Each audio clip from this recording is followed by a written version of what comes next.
ఎంతమంది పాడినా అడుగుతూనే ఉంటారు. అందుకే మహిళ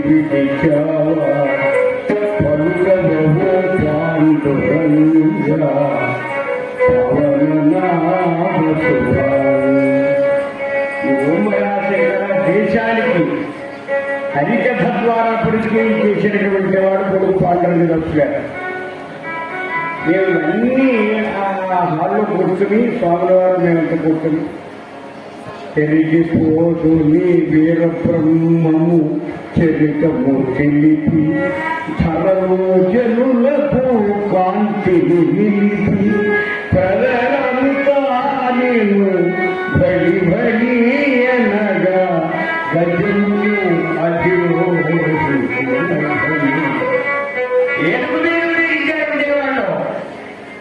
సినిమా హాల్స్ కలెక్షన్స్ తగ్గిపోయి ఆయన చెప్పిన బ్రహ్మంగారి చరిత్ర వెళ్ళడానికి సినిమా హాల్స్ కూడా తగ్గిపోయింది కలెక్షన్ ఆ రోజు.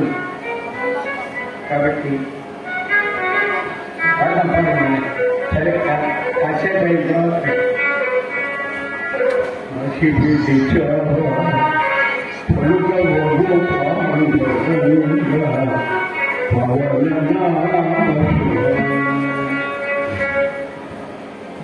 కనుక ఇలాంటి కుటుంబంలో ఎన్నో విషయాలు, ఎన్నో చరిత్రలు, ఎందరో మహానుభావులు ఈ హరికథానంలో నారాయణ దాసు గారి దగ్గర నుంచి బాలబ్రహ్మానందదాసు గారు ఆ స్వామివారి చిన్నతనంలో ఆయన రుద్రాజుని అని అడిగాను.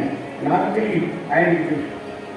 బాగా బాల్యంలో మా తండ్రి గారు కూడా వచ్చినప్పుడు చూశాను. బంగారం కిరీటం లేని హరికథ చెప్పేటప్పుడు సువర్ణ కిరీటధారి బాలబ్రహ్మానందదాసు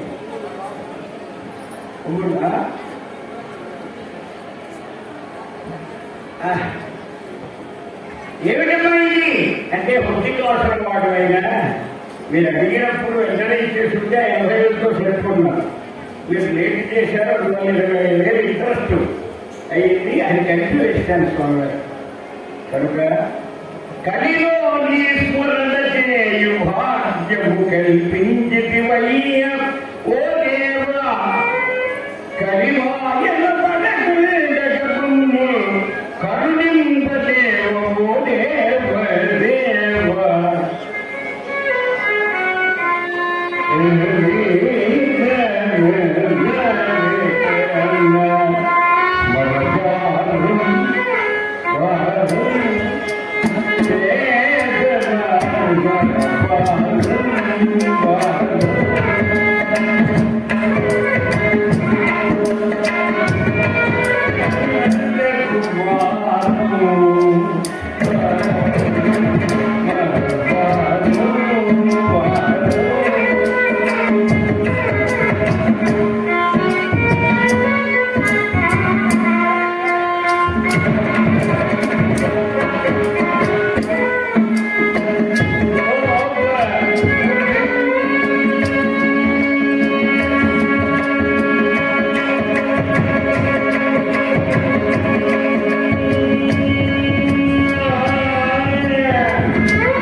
కడిగిన పాదము.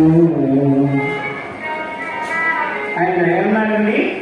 ఆ పాదం బ్రహ్మ కడిగారా, కడివారి పాదాలు బ్రహ్మయే వచ్చి కడిగారు. అది దాని అర్థం. కడిగిన అక్కడ ఆప్యాయం పాదము. వాళ్ళు ఏం చేస్తున్నారంటే బ్రహ్మ కడిగిన పాదము, నా పాదము. ఇది వీడి పాదం కడిగాడు బ్రహ్మ. కడిగిన కడిగిన పాదము అనాలి కానీ కడిగిన పాదము ఏమిటో రకరకాలైనటువంటి పరిస్థితి. అనేకమైన హరికథలు వింటున్నాం, అనేకమైన సంగీతాలు వింటున్నాం. ఏమిటయ్యా ఎంత మాకే తెలుసు అనుకుంటారు వాడు. ఏమి తెలుసు? ఎంత సాధన, ఎంత గురుసేవ, ఎన్నాళ్ళే, ఎన్ని దశాబ్దాల అనుభవం. కడపలో ఒకలా చెప్పాలి హరికథ, శ్రీకాకుళంలో ఒకలా చెప్పాలి హరికథ, చిత్తూరులో ఒకలా చెప్పాలి. అన్ని చోట్ల ఒకలా చెప్తే కుదరదు. వాళ్ళ భాష, వాళ్ళ విధానం, వాళ్ళ పద్ధతి, వాళ్ళ వ్యవహారం వేరు. కాబట్టి అక్కడి పద్ధతిలో చెప్పాలి కదా. ఇలాంటి సరళ ప్రదేశాల నుంచి వస్తారు కాబట్టి అందరికీ అర్థమయ్యేటట్టు ఇలా రకరకాల వెళ్ళొచ్చిపోవడం కూర్చున్నారు. ఇలా వెళ్ళేవాళ్ళు వెళ్తుంటారు, వచ్చేవాళ్ళు వస్తుంటారు. ఇక్కడ క్షేత్రం పుణ్యక్షేత్రం కనుక ఎన్నో చెప్పారు బ్రహ్మగారు. మూలూడి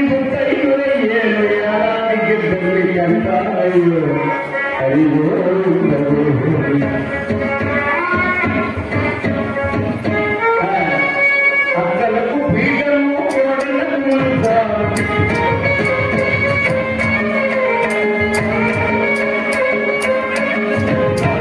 కొడుకు తల్లిని కొట్టలు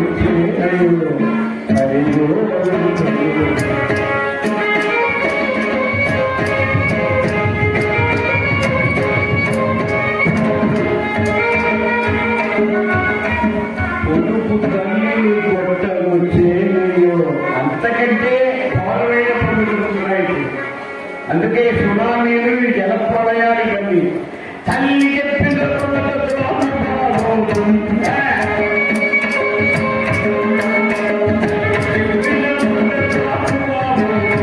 ఆయన చెప్పిన మాట అది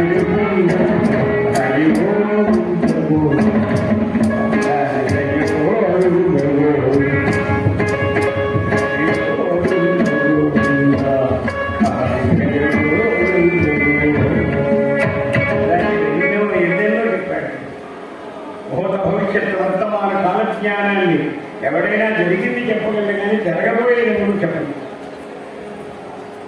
ఎంత గొప్పవాడైనా సజీవ సమాధి కావడం చాలా విశేషమైనటువంటి పరిస్థితి. తక్కువ నిష్ఠలో ఉన్నారు జగద్గురు వీరబ్రహ్మేంద్ర ఆయన మహిమ పరిపూర్ణంగా సంపూర్ణంగా అందరికీ ఇంకా అర్థం కాలేదు.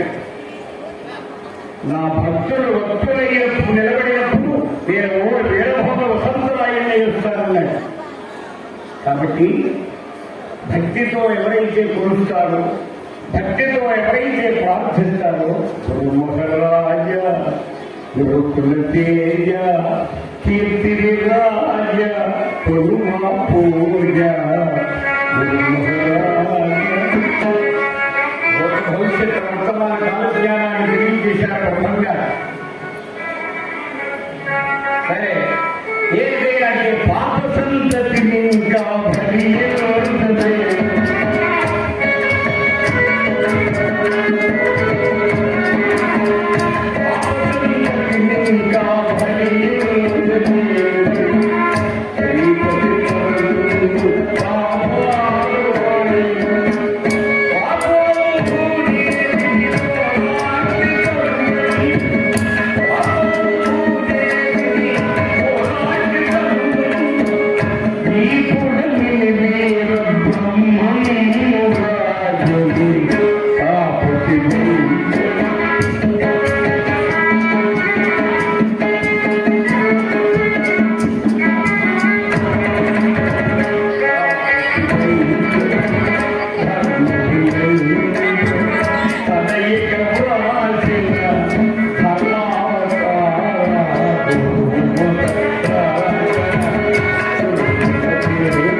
కాపు త్వరగా కాపాడు స్వామి, పరిహారాన్ని పోయిననుకుంటున్నాను అని మహావిష్ణువు దగ్గరికి వెళ్ళి ఏడ్చింది.